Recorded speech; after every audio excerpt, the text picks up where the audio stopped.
പ്രണയസഖി അവസാന ഭാഗം. ദേവേട്ടാ, എഴുന്നേക്ക്! കട്ടിലിൽ കിടന്നുറങ്ങുകയായിരുന്ന ശിവയെ വർണ്ണ കുത്തിപ്പൊക്കുകയാണ്. അവൾ വിളിക്കുന്നത് അറിഞ്ഞുവെങ്കിലും കുറച്ചു നേരം കൂടി അവൻ ഉറക്കം നടിച്ച് അങ്ങനെ തന്നെ കിടന്നു. പക്ഷേ ദേഹത്തൊരു നുള്ളു കിട്ടിയതും ശിവ കട്ടിലിൽ നിന്ന് ചാടി എഴുന്നേറ്റു. എന്താ, മനുഷ്യനെ കൊല്ലുവോ നീ? ശിവ അവൾ നുള്ളിയ ഭാഗത്ത് തടവിക്കൊണ്ട് അവളെ കൂർപ്പിച്ചു നോക്കി ചോദിച്ചു. ഞാൻ എത്ര നേരമായി വിളിക്കുന്നു? നിങ്ങൾ മനഃപൂർവ്വം എഴുന്നേക്കാതെ കിടന്നുറങ്ങിയതല്ലേ കള്ള? വർണ്ണ അവനെ കൂർപ്പിച്ചു നോക്കിക്കൊണ്ട് ചോദിച്ചു. ഒരിടി തരും ഞാൻ. ഉറങ്ങിക്കിടക്കുന്ന ആളെ വിളിച്ചെഴുന്നേപ്പിച്ച് കളിയാക്കുന്നോ? ശിവ അല്പം ദേഷ്യത്തിൽ തന്നെ അവളോട് ചോദിച്ചു. പക്ഷേ അവൻ നോക്കിയപ്പോൾ കാണുന്നത് കണ്ണു നിറച്ചിരിക്കുന്നവളെയാണ്. അത് കണ്ടതും അവൻ്റെ കണ്ണു മിഴിഞ്ഞു. എന്തിനാ കരയുന്നത്? അല്ലെങ്കിൽ എപ്പോഴും ഇങ്ങനെ തന്നെയാണ്. ദേവന് എന്നെ ഇഷ്ടമല്ലല്ലോ. മിണ്ടണ്ട. എന്നെ ഇഷ്ടമില്ലാതെ കല്യാണം കഴിച്ചതല്ലേ? ഞാനല്ലേ ഇഷ്ടപ്പെട്ടത്? എനിക്ക് ഇത് തന്നെ വേണം. മൂക്ക് വലിച്ച് പറയുന്നവളെ കണ്ട് ശിവ തലയ്ക്ക് കൈ കൊടുത്തു. ഇത് പിന്നെ സ്ഥിരം കാഴ്ചയാണ്. അതുകൊണ്ട് അവന് പുതുമയൊന്നും തോന്നിയില്ല. പൊന്ന, നോക്കിയേ, ഞാൻ വഴക്കായിട്ട് പറഞ്ഞതല്ല. ഈ രാത്രി എന്തിനാ ഇങ്ങനെ എഴുന്നേറ്റതെന്ന് ചോദിച്ചതല്ലേ? അവൻ സ്നേഹത്തോടെ അവളുടെ അടുത്തേക്കിരുന്ന് അവളെ ചേർത്ത് പിടിച്ചുകൊണ്ട് പറഞ്ഞു. പറയ്, എന്തിനാ എഴുന്നേറ്റത്? എനിക്ക് സമൂസ വേണം. കരയുന്നതിൻ്റെ ഇടയിൽ മൂക്ക് വലിച്ചവൾ അവനോട് പറഞ്ഞതും അവൻ കട്ടിലിൽ നിന്ന് താഴെ ഇറങ്ങി. പോയി വാങ്ങണോ അതോ ഞാൻ ഉണ്ടാക്കണോ? രണ്ടാമത് അവിടെ അവളോടൊന്നും പറഞ്ഞു നിന്നിട്ട് കാര്യമില്ല എന്നറിയാവുന്നത് കൊണ്ട് അവൻ അവളുടെ നേർക്ക് നോക്കിക്കൊണ്ട് ചോദിച്ചു കഴിഞ്ഞിരുന്നു. ദേവേട്ടൻ ഉണ്ടാക്കി തന്നാൽ മതി. മുഖാകെ കൈ ഉയർത്തി തുടച്ചുകൊണ്ട് അവൾ പറഞ്ഞതും അവൻ അവളുടെ നേർക്ക് കൈ നീട്ടി. കട്ടിലിലൊന്ന് താങ്ങിക്കൊണ്ട് അവൻ്റെ കൈ പിടിച്ച് അവൾ പതിയെ കട്ടിലിൽ നിന്നിറങ്ങി. ഇരുവരും പതിയെ അടുക്കളയിലേക്ക് നടന്നു. എന്താണ് സംഭവം എന്ന് ചോദിച്ചാൽ വർണ്ണയ്ക്ക് ഇത് 8ാം മാസമാണ്. ആദ്യമൊക്കെ കഴിക്കുന്നതെല്ലാം അതുപോലെ തന്നെ പുറത്തേക്ക് ഛർദ്ദിച്ച് കളയുമായിരുന്നു അവൾ. എങ്കിലും എന്തെങ്കിലുമൊക്കെ ആയിട്ട് അവളുടെ അകത്താക്കാൻ ശിവ പെടാപ്പാട് പെടും. ആദ്യത്തെ ട്രൈമസ്റ്റർ അങ്ങനെയായിരുന്നുവെങ്കിലും രണ്ടാമത്തെ ട്രൈമസ്റ്ററിൽ ഒരു 5 മാസമൊക്കെ ആയപ്പോൾ മുതൽ അവൾക്ക് എപ്പോഴും ഫുഡ് കഴിക്കാനുള്ളൊരു ടെൻഡൻസിയാണ് ആൾക്ക്. നേരവും കാലവും ഒന്നുമില്ല. ചില സമയം ഒരുപാട് ഫുഡ് കഴിക്കും. എന്നാലോ ചില നേരം ഫുഡ് വേണമെന്ന് പറഞ്ഞ് വാങ്ങിയാലും അതൊന്നും കഴിക്കാൻ കഴിയില്ല. ഇനി കഴിച്ചാലും ചിലപ്പോൾ അതൊക്കെ പുറത്തേക്ക് തന്നെ പോരും. ഇപ്പോഴും ഛർദി ചെറിയ രീതിയിലൊക്കെ ഉണ്ട്. ചില സമയം എന്തെങ്കിലുമൊക്കെ ആഗ്രഹിച്ച് വാങ്ങിയാൽ പോലും കഴിക്കാൻ പറ്റാതെ അതിൻ്റെ സ്മെല്ല് കേൾക്കുമ്പോൾ തന്നെ ഛർദ്ദിക്കാൻ വരും. ഇടയ്ക്കുള്ളതാണ് ഇങ്ങനെ പാതിരാത്രി ആവുമ്പോൾ അവനെ വിളിച്ചുണർത്തി എന്തെങ്കിലുമൊക്കെ വേണമെന്ന് പറയുന്നത്. പ്രഗ്നൻ്റ് ആയതിൽ പിന്നെ ശിവ അവൾക്ക് പുറത്തുനിന്നൊന്നും കഴിക്കാൻ വാങ്ങി കൊടുത്തിട്ടില്ല. എല്ലാം വീട്ടിലുണ്ടാക്കുന്നതാണ് കൊടുക്കാറുള്ളത്. അത്രയ്ക്ക് അത്യാവശ്യമാകുമ്പോൾ മാത്രം എന്തെങ്കിലും പുറത്തുനിന്ന് വാങ്ങും. അടുക്കളയിലെത്തി ശിവ ചുറ്റുമൊന്ന് നോക്കി. അവളെ പിടിച്ച് അടുക്കളയിലിട്ടിരിക്കുന്ന കസേരയിലേക്ക് ഇരുത്തി. അവൾ അവനെ നോക്കി ഒന്ന് ഇളിച്ചു കാണിച്ചു. അവനൊന്ന് കൂർപ്പിച്ചു നോക്കിയതും അവൾ ഉന്തി നിൽക്കുന്ന വയറിലൊന്ന് തടവിക്കൊണ്ട് അവനെ നിഷ്കളങ്കമായിട്ടൊന്ന് നോക്കി. അത് കണ്ടതും ശിവയൊന്ന് പുഞ്ചിരിച്ചു. ശേഷം ഫോണെടുത്ത് യൂട്യൂബിൽ സമൂസ ഉണ്ടാക്കുന്ന രീതിയൊക്കെ നോക്കി. ആവശ്യമായ സാധനങ്ങളെല്ലാം വീട്ടിൽ തന്നെ ഉണ്ടായിരുന്നത് കൊണ്ട് ശിവ രക്ഷപ്പെട്ടു. വർണ്ണ അവൻ ചെയ്യുന്നതെല്ലാം നോക്കിക്കണ്ടു. ഒടുക്കം ശിവ അത്യാവശ്യം കുഴപ്പമില്ലാത്ത രീതിയിൽ കുറച്ച് സമൂസ ഉണ്ടാക്കി അവളുടെ നേർക്ക് നീട്ടി. അവൾ അതിൽ നിന്ന് ഒരെണ്ണം എടുത്തു. നല്ല ചൂടുണ്ടായിരുന്നു. അതിലേക്കൊന്ന് ഊതിക്കൊണ്ട് വർണ്ണ അത് കഴിച്ചു. കഴിക്കുന്നതും അവളുടെ കണ്ണുകൾ വിടരുന്നതും കൈകൊണ്ട് സൂപ്പർ എന്നൊക്കെ കാണിക്കുന്നതും കണ്ട് അവന് ചിരി വന്നിരുന്നു. ഒരു 3-4 സമൂസ അവൾ ആ ഇരിപ്പിൽ തന്നെ കഴിച്ചു. കൂട്ടത്തിൽ ശിവയുടെ നേർക്ക് നീട്ടി. അവൻ വേണ്ടെന്ന് പറഞ്ഞുവെങ്കിലും അവൾ നിർബന്ധിച്ചപ്പോൾ അവനും കഴിച്ചു. അടുക്കളയിൽ ശബ്ദം കേട്ട് ചെറിയമ്മ വന്ന് നോക്കുമ്പോൾ കാണുന്നത് ഇരുവരും ചേർന്നിരുന്ന് എന്തൊക്കെയോ കഴിക്കുന്നതാണ്. ഇത് ഇടയ്ക്കിടയ്ക്കുള്ള സംഭവം ആയതുകൊണ്ട് അവർക്ക് പ്രത്യേകിച്ച് അത്ഭുതമൊന്നും തോന്നിയില്ല. ഇന്നെന്താ വിഭവം? ഇന്ന് സമൂസ. ശബ്ദം കേട്ട് തിരിഞ്ഞു നോക്കിയ ശിവ ചെറിയമ്മയെ കണ്ടതും പുഞ്ചിരിച്ചുകൊണ്ട് അവരോടായി പറഞ്ഞു. എന്നെ വിളിക്കായിരുന്നില്ലേ നിനക്ക്? ഞാൻ ഉണ്ടാക്കി തന്നേനല്ലോ. അതിവിടെ പിടിക്കില്ലല്ലോ, ഞാൻ തന്നെ ഉണ്ടാക്കണ്ടേ? ശിവ അവളുടെ കവിളിലൊന്ന് കുത്തിക്കൊണ്ട് പറഞ്ഞു. കഴിച്ചു കഴിഞ്ഞുവെങ്കിൽ പോയി കിടക്കാൻ നോക്കിയ രണ്ടുപേരും. രാത്രി ഇങ്ങനെ അധികം ഉറക്കമൊഴിച്ച് നിൽക്കുന്നത് നല്ലതല്ല. പാത്രമൊക്കെ അവിടെ ഇട്ടേക്ക്, ഞാൻ കഴുകി വെച്ചോളാം. ഇരുവരോടും അല്പം ശകാരത്തോടെ പറഞ്ഞുകൊണ്ട് ചെറിയമ്മ അകത്തേക്ക് നടന്നിരുന്നു. അവളുടെ കയ്യിൽ പിടിച്ച് വായൊക്കെ കഴുകി അവൻ അവളുമായിട്ട് തിരികെ മുറിയിലേക്ക് നടന്നു. സമൂസയൊക്കെ ഉണ്ടാക്കി തന്നിട്ട് എനിക്കൊന്നും കിട്ടിയില്ല. മുറിയിലെത്തിയതും ശിവ പരിഭവം പോലെ പറഞ്ഞു. അത് കേട്ടതും അവൾ അവൻ്റെ നേർക്ക് തിരിഞ്ഞ് അവൻ്റെ കവിളിൽ അമർത്തി ഒരു ഉമ്മ കൊടുത്തു. എൻ്റെ ഭാഗ്യ. അവൾ അവനെ പുണർന്നു. ശിവ അവളുടെ മൂർധാവിൽ ചുണ്ടമർത്തി. കൂട്ടത്തിൽ അവളുടെ വയറിലും ഒന്ന് ചുംബിച്ചു. അവളുടെ വയറ്റിൽ അപ്പോഴും അനക്കമുണ്ട്. ആളുറക്കമൊന്നും അല്ലല്ലോ. വയറിൽ അനക്കമറിഞ്ഞതും ശിവ പുഞ്ചിരിയോടെ അവളോട് പറഞ്ഞു. ഇപ്പോൾ ഉണർന്നതാണെന്ന് തോന്നുന്നു. ഇത്ര നേരം അനക്കമൊന്നും ഇല്ലായിരുന്നു. അത് പറഞ്ഞ് തിരികെ വർണ്ണയും ചിരിച്ചു. അവളെ തന്നിലേക്ക് പൊതിഞ്ഞു പിടിച്ചുകൊണ്ട് അവൻ കട്ടിലിലേക്ക് കിടന്നു. അങ്ങനെ തന്നെ ഇരുവരും സമാധാനത്തോടെ കിടന്നുറങ്ങി. രാവിലെ തന്നെ ഹോസ്പിറ്റലിലേക്ക് പോകാൻ ഒരുങ്ങുകയാണ് ശിവ. വർണ്ണ ഉറക്കമാണ്. രാത്രി എഴുന്നേറ്റത് കൊണ്ട് ഇനി ഉറക്കം ഉണരാൻ സമയമെടുക്കും. അവളുടെ നെറ്റിയിലൊന്ന് ചുംബിച്ചുകൊണ്ട് അവൻ പോകാനിറങ്ങി. ഭക്ഷണം കഴിക്കുന്നതിനിടയിലാണ് ശിവയുടെ ഫോണിലേക്ക് ഒരു കോള് വരുന്നത്. ചെറിയമ്മയും അമ്മയും അന്നേരം അവൻ്റെ അടുത്ത് തന്നെ ഉണ്ടായിരുന്നു. കോള് വന്നതും ശിവയുടെ മുഖം ചുവന്നു വരുന്നത് കണ്ടതും ചെറിയമ്മയും അമ്മയും അവനെ സംശയത്തോടെ നോക്കി. അവളുടെ കാര്യം പറഞ്ഞ് എന്നെ കോണ്ടാക്ട് ചെയ്യേണ്ടെന്ന് ഞാൻ പറഞ്ഞിരുന്നതല്ലേ ഡോക്ടർ? അവൻ്റെ ശബ്ദത്തിൽ അല്പം പോലും മയം ഉണ്ടായിരുന്നില്ല, തീർത്തും ദേഷ്യം മാത്രം. ചെറിയമ്മയും അമ്മയും സംശയത്തോടെ പരസ്പരം മുഖത്തോട് മുഖം നോക്കി. അവരുടെ ഈ ചെയ്തികളൊക്കെ കണ്ടുകൊണ്ടാണ് മുത്തശ്ശിയും അങ്ങോട്ടേക്ക് എത്തിയത്.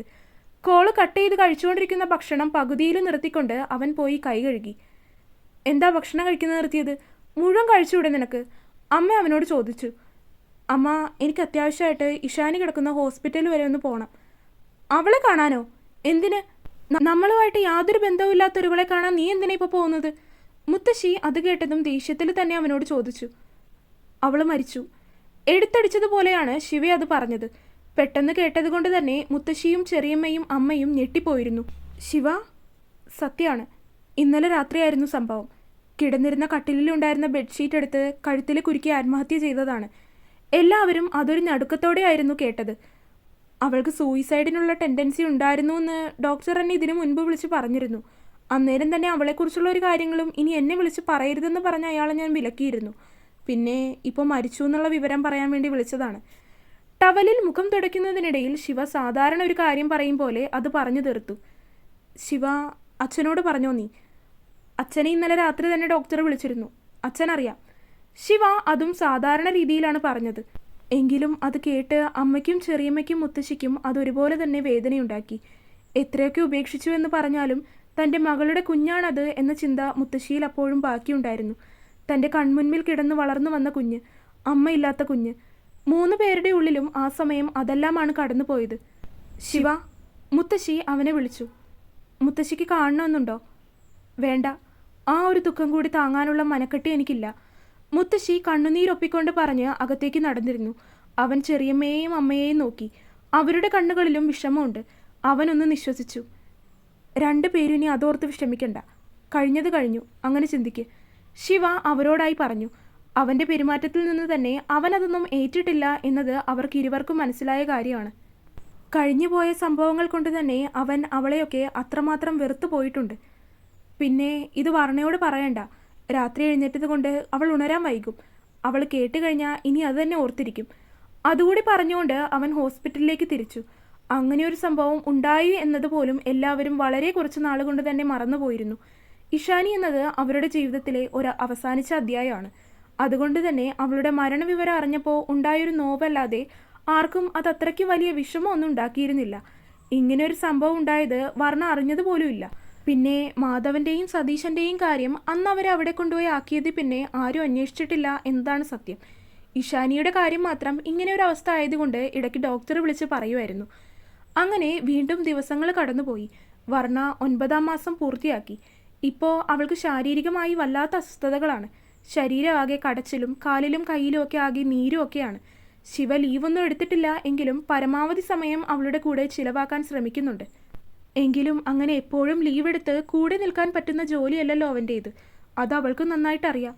അടുത്ത ആഴ്ചയാണ് വർണ്ണയ്ക്ക് അഡ്മിറ്റ് ആവാനുള്ള ഡേറ്റ് പറഞ്ഞിരിക്കുന്നത്. പക്ഷേ ആവശ്യം വേണ്ടുന്ന സാധനങ്ങളെല്ലാം ഇപ്പോഴേ തന്നെ പാക്ക് ചെയ്ത് ഒരുക്കി വെക്കുന്ന തിരക്കിലാണ് അമ്മയും ചെറിയമ്മയും എല്ലാം. വർണ്ണയും അവരുടെ ഒപ്പം ഇരിക്കുന്നുണ്ട്.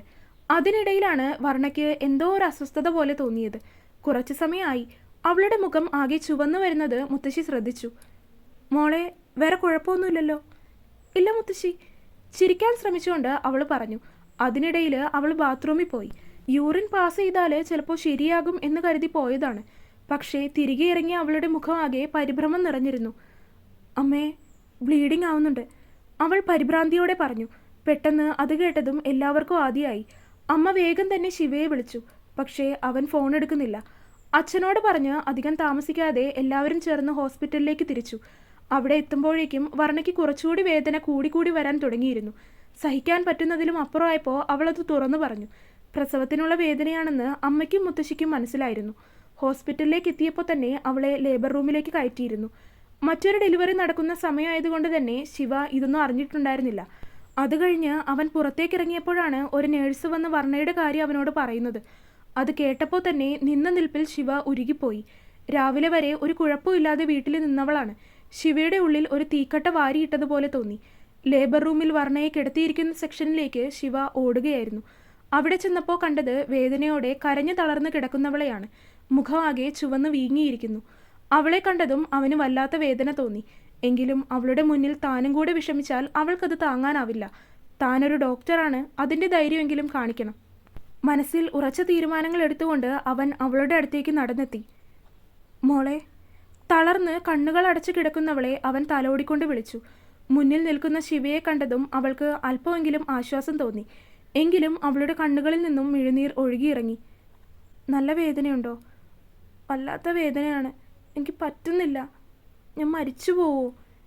ഏയ്, അങ്ങനെയൊന്നുമില്ല, സ്ട്രോങ് ആയിട്ടിരിക്കെ, ഒന്നും ഉണ്ടാവില്ല, ഞാൻ PV ചെക്ക് ചെയ്യട്ടെ. അവളെ എങ്ങനെ ആശ്വസിപ്പിക്കണമെന്ന് പോലും അറിയാതെ അവൻ ഉഴറി. എങ്കിലും അങ്ങനെയൊക്കെ പറഞ്ഞ് അവൻ അവളെ സമാധാനിപ്പിച്ചു. നിമിഷങ്ങൾ യുഗങ്ങൾ പോലെ കടന്നുപോയി. എല്ലാവരുടെ ഉള്ളിലും ആദിയായിരുന്നു. ഉച്ചയായപ്പോൾ കൊണ്ടുവന്നതാണ് വർണ്ണയെ. കുറച്ചു സമയം കൂടെ ആയതും അവൾക്ക് വേദന അധികരിച്ചുകൊണ്ടിരുന്നു. അവളെ ഡെലിവറി റൂമിലേക്ക് കയറ്റുമ്പോൾ ശിവയുടെ കൈയും കാലും തളർന്നു പോകുന്നത് പോലെയാണ് തോന്നിയത്. ഇത്രനാളും ഉണ്ടായിരുന്നത്ര പോലും മനോധൈര്യം ഇല്ലാത്തതുപോലെ. ഒടുവിൽ സകല വേദനയും സഹിച്ചുകൊണ്ട് വർണ്ണ ഒരു ആൺകുഞ്ഞിന് ജന്മം നൽകി. ആൺകുഞ്ഞാണ് എന്നത് ശിവയ്ക്കറിയാമായിരുന്നു. എങ്കിലും കൈകളിലേക്ക് ആ കുഞ്ഞിനെ സ്വീകരിക്കുമ്പോൾ ലോകം കീഴടക്കിയ സന്തോഷമായിരുന്നു അവനിൽ. തളർന്നു കിടക്കുന്ന വർണ്ണയുടെ അടുത്തേക്ക് അവൻ കുഞ്ഞിനെ ചേർത്ത് വെച്ചു. ഇരുവരും ആ കുഞ്ഞു കുറുമ്പൻ്റെ നെറ്റിയിൽ മുത്തം കൊടുത്തു. കുഞ്ഞുമായിട്ട് അവൻ പുറത്തേക്ക് വരുമ്പോൾ എല്ലാവരുടെയും കണ്ണുകളിൽ ആനന്ദത്തിൻ്റെ മിഴിനീറായിരുന്നു. 3 മാസങ്ങൾക്ക് ശേഷം ആ കുഞ്ഞു കുറുമ്പന് ശിവയും വർണ്ണയും ചേർന്ന് അഥർവ് ദേവ് എന്ന പേര് വെച്ചു. എല്ലാവരുടെയും ആദു. അവരുടെ മാത്രം സ്വർഗത്തിലെ കുഞ്ഞു രാജകുമാരൻ. അവസാനിച്ചു. അങ്ങനെ നമ്മുടെ ഈ ഒരു സ്റ്റോറിയും കംപ്ലീറ്റ് ആയിരിക്കുവാണ്. ബോണസ് പാർട്ടോടുകൂടി ഈ സ്റ്റോറി കംപ്ലീറ്റ്ലി വൈൻഡപ്പ് ചെയ്യുവാണ്. എല്ലാവർക്കും ഈ ഒരു സ്റ്റോറി ഇഷ്ടപ്പെട്ടു എന്ന് തന്നെയാണ് ഞാൻ കരുതുന്നത്. ഈ സ്റ്റോറിനെ കുറിച്ചുള്ള എന്ത് അഭിപ്രായം ആയാലും നിങ്ങളത് കമൻ്റായിട്ട് അറിയിക്കുക. വരുന്ന സ്റ്റോറികളിൽ ഞാനത് ഡെവലപ്പ് ചെയ്യാൻ വേണ്ടി ശ്രദ്ധിക്കുന്നതാണ്. ആൻഡ് എല്ലാവരുടെയും ഓരോ സിംഗിൾ ഇമോജി ആയാൽ പോലും അതെനിക്ക് വളരെ സന്തോഷമായിരിക്കും. ആൻഡ് ഇതുവരെ എൻ്റെ ചാനൽ സബ്സ്ക്രൈബ് ചെയ്തിട്ടില്ലെങ്കിൽ എല്ലാവരും അത് സബ്സ്ക്രൈബ് ചെയ്യുക. കാരണം നാളെ തന്നെ നമ്മൾ പുതിയ സ്റ്റോറി ആയിട്ട് വരുന്നതാണ്. പുതിയ സ്റ്റോറിയുടെ നോട്ടിഫിക്കേഷൻസ് കറക്റ്റായിട്ട് കിട്ടാൻ വേണ്ടിയിട്ട് ഇപ്പോൾ തന്നെ ചാനൽ സബ്സ്ക്രൈബ് ചെയ്യുക. ആൻഡ് നിങ്ങളുടെ ഓരോ കമൻറ്റും വിലപ്പെട്ടതാണ്, അതുകൊണ്ട് എല്ലാവരും കമൻ്റായിട്ട് അറിയിക്കുക. ആൻഡ് ഈ വീഡിയോ കണ്ടു കഴിഞ്ഞവരെല്ലാവരും വീഡിയോ ലൈക്ക് ചെയ്യുക. നിങ്ങളുടെ അഭിപ്രായങ്ങളൊക്കെ കമൻ്റായിട്ട് അറിയിക്കുക. വൺസ് അഗെയിൻ ചാനൽ സബ്സ്ക്രൈബ് ചെയ്യാത്തവരൊക്കെ സബ്സ്ക്രൈബ് ചെയ്യുക. അടുത്ത പാർട്ടായിട്ട് പുതിയ സ്റ്റോറിയായിട്ട് നാളെ വരാം. ബൈ.